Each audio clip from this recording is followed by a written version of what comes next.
गीता पाठ के दूसरे अध्याय का पाठ हम लोग यहाँ तक पढ़ चुके थे कि हे अर्जुन, युद्ध के लिए निश्चय वाला होकर खड़ा हो। इसका आगे का वीडियो हम लोग स्टार्ट करते हैं। यदि तुझे स्वर्ग और राज्य की इच्छा ना हो तो भी सुख दुख, लाभ हानि और जय पराजय को समान समझकर उसके उपरांत युद्ध के लिए तैयार हो। इस प्रकार युद्ध करने से तू पाप को प्राप्त नहीं होगा। हे पार्थ, ये बुद्धि तेरे लिए ज्ञान योग के विषय में कही गई और इसी को अब निष्काम कर्मी योग के विषय में सुन।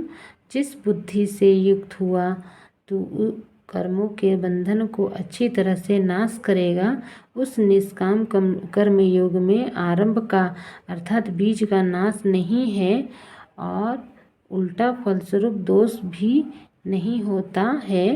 इसीलिए इस निष्काम कर्म योग रूप धर्म का थोड़ा भी साधन जन्म मृत्यु रूप महान भय से उद्धार कर देता है।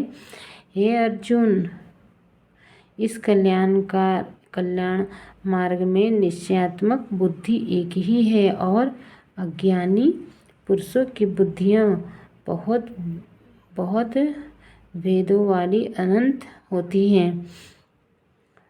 हे अर्जुन, जो सकामी पुरुष केवल फल त्रुटि में प्रीति रखने वाले स्वर्ग को ही परम श्रेष्ठ मानने वाला इससे बढ़कर और कुछ नहीं है, ऐसा कहने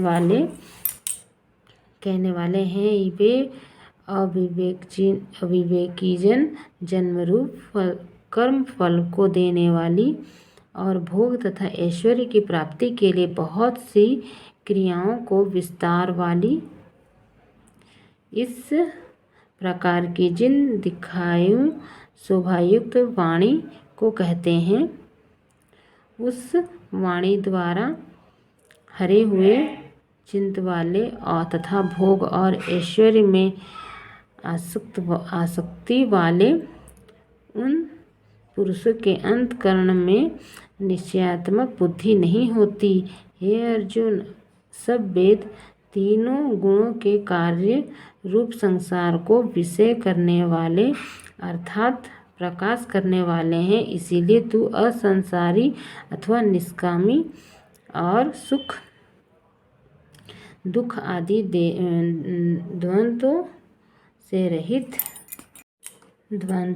रहित नित्य वस्तु में स्थित तथा योग्य क्षेम को न चाहने वाले और आत्मपरायण हो, क्योंकि मनुष्य का सब ओर से परिपूर्ण जलाशय के प्राप्त होने पर छोटे जलाशय में जितना प्रयोजन रहता है, अच्छी प्रकार ब्रह्मा को जानने वाले ब्राह्मण का भी सब वेदों में उतना ही प्रयोजन रहता है। अर्थात जैसे बड़े जलाशय के प्राप्त हो जाने पर जल के लिए छोटे जलाशय की आवश्यकता नहीं रहती, वैसे ही ब्रह्मानंद की प्राप्ति होने पर आनंद के लिए वेदों की आवश्यकता नहीं रहती। इसका आगे का वीडियो हम लोग नेक्स्ट वीडियो में हम बनाएंगे कि इससे तेरा कर्म करने मात्र में ही अधिकार हो। इसका वीडियो हम लोग नेक्स्ट वीडियो में हम लोग बनाएंगे। थैंक यू मेरे वीडियो सुनने के लिए।